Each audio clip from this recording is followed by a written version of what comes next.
Assalamualaikum warahmatullahi wabarakatuh. Alhamdulillah kita bertemu pertemuan pertama dengan saya, panggil saja dengan Bu Embun. Untuk perkenalan, kalian bisa baca di LMS.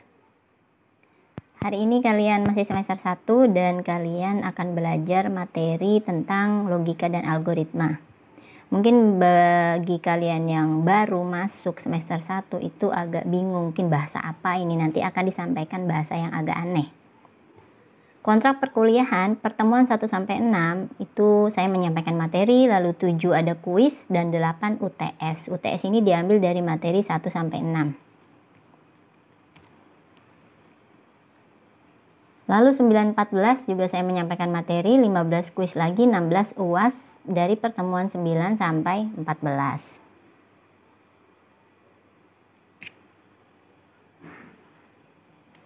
Ini nanti kita bicarakan selanjutnya saja ya. Ini adalah program studi sistem informasi, SKS-nya 4. Lalu sistem penilaiannya seperti ini. Jadi kalau kalian masuk terus lumayan, 20% itu lumayan besar ya. Jadi usahakan agar masuk terus. Lalu tugas dan kuis 25% ya juga besar sekali. UTS 25% dan yang paling besar adalah UAS 30%.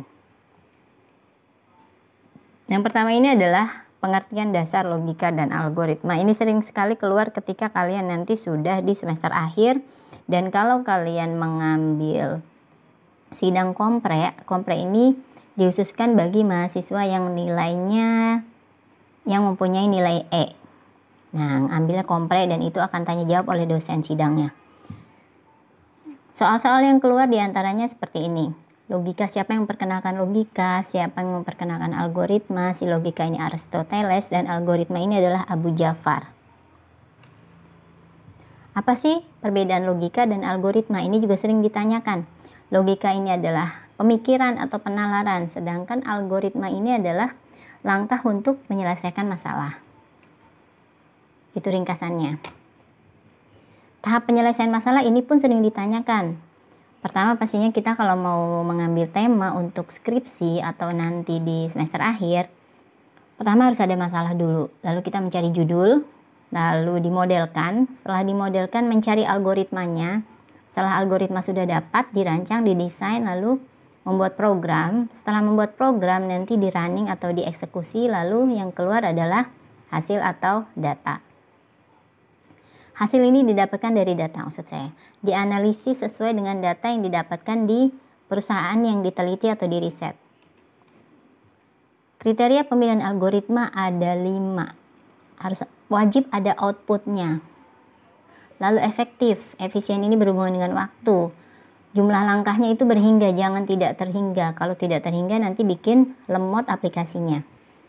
Dan berakhir, ada akhirnya, jangan tidak berakhir. Dan yang kelima adalah terstruktur. Terstruktur ini ada pengenalan variabel, ada input, ada proses, ada output. Ini contoh algoritma. Dinyatakan nilai B adalah 0. Mungkin kalian kalau baca di sini kalian belum paham karena baru semester 1. Kita lanjut contoh algoritma yang lain saja nanti. Itu nanti mungkin di pertemuan selanjutnya. Apa sih bahasa program? Bahasa program adalah kumpulan instruksi kepada komputer. Jadi kalau kalian ingin menyuruh komputer tidak bisa dengan kata-kata, tapi harus dengan ketikannya agar komputer tersebut dapat memahami. Itu adalah program. Kalau bahasa pemrograman adalah bahasa komputernya. Kalau tadi program kumpulan instruksinya, kumpulan perintahnya. Ini contoh bahasa pemrograman yang akan kalian pelajari adalah PHP, lalu Python, lalu Java, dan nanti ada lagi namanya Android. Bahasa pemrograman itu terdiri dari 2, ada rendah, ada tinggi. Kalau rendah ini adalah masih bahasa mesin.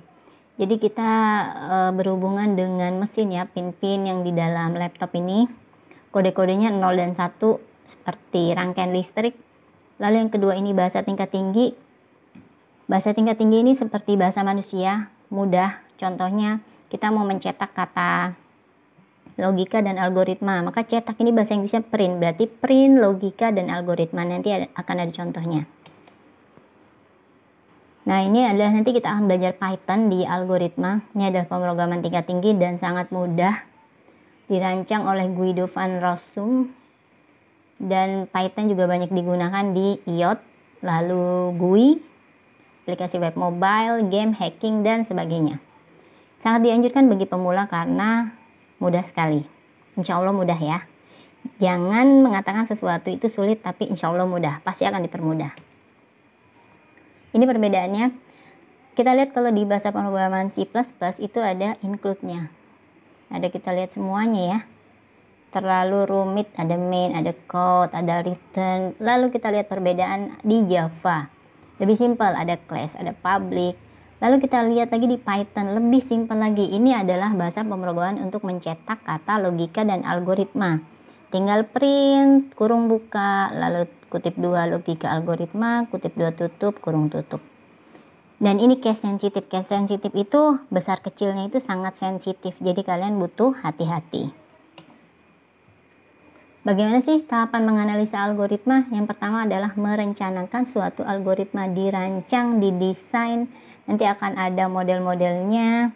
Model ini dengan cara diagram-diagram UML nanti kalian belajar. Lalu yang kedua ini menyatakan suatu algoritma bisa dengan pseudocode, kata-kata, atau dengan flowchart, diagram. Yang pertama adalah pseudocode, bahasa semu. Contohnya, bentuk informal untuk mendeskripsikan algoritma. Contohnya, kalau kalian mau masak telur, apa dulu yang disiapkan, lalu kalau mau menghitung luas segitiga, apa dulu yang harus ada alas, harus diinput tinggi, lalu diproses dan dicetak luas segitiga. Ini flowchart, diagram alir berbentuk bagan, nanti akan ada simbol-simbol diagram. Apa sih tujuan adanya pseudocode? Lebih mudah dibaca, lebih mudah dipahami. Karena kalau dengan kata-kata itu lebih mudah dipahami daripada diagram. Kalau diagram ini harus paham itu maksudnya apa, bentuk ini artinya apa, itu ada bentuk-bentuk khusus. Ini contohnya.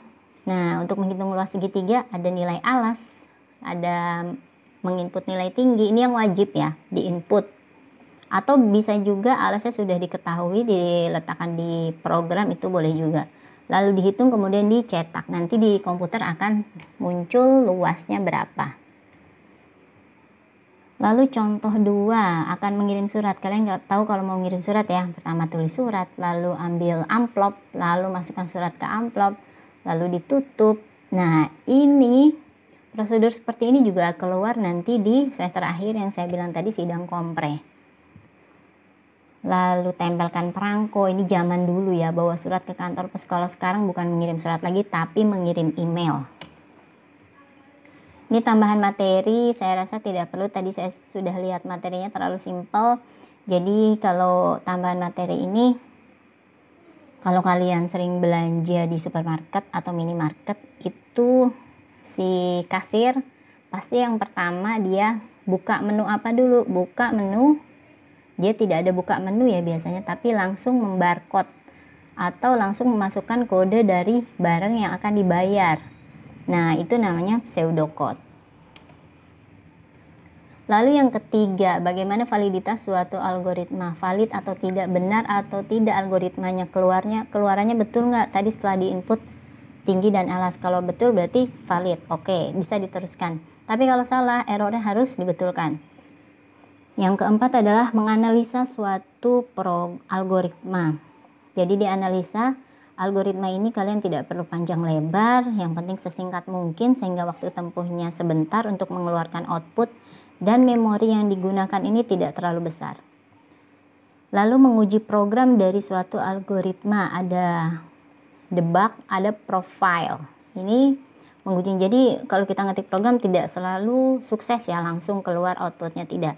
Tapi harus debug dulu. Debug ini mengkoreksi kesalahan. Kalau ada kesalahan pasti biasanya sih hurufnya berwarna merah, lalu kalian harus membetulkan. Lalu fase profiling. Nah, ini kalau sudah dibetulkan lalu dieksekusi lagi, lalu keluar outputnya atau hasilnya. Nah, ini Python tadi menghitung luas segitiga.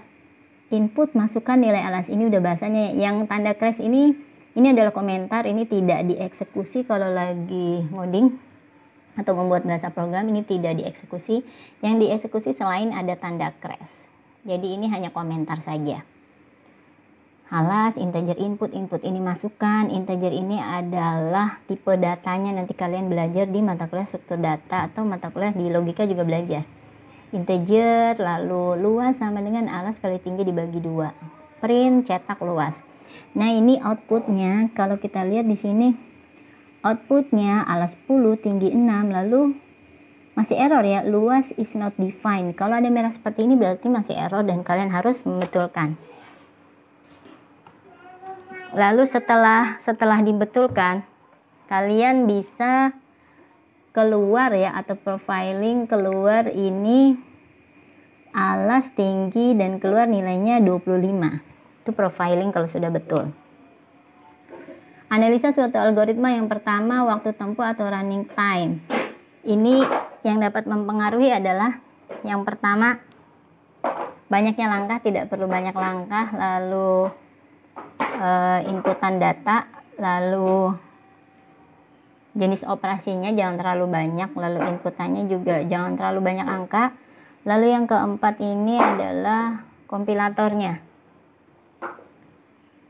Yang kedua adalah jumlah memori yang digunakan. Oh ya, tadi kalau input datanya terlalu banyak, maka dia akan memakan waktu yang lebih lama. Operasinya juga terlalu banyak, seperti ada inputnya banyak, lalu outputnya juga banyak, itu memakan operasi yang lebih lama.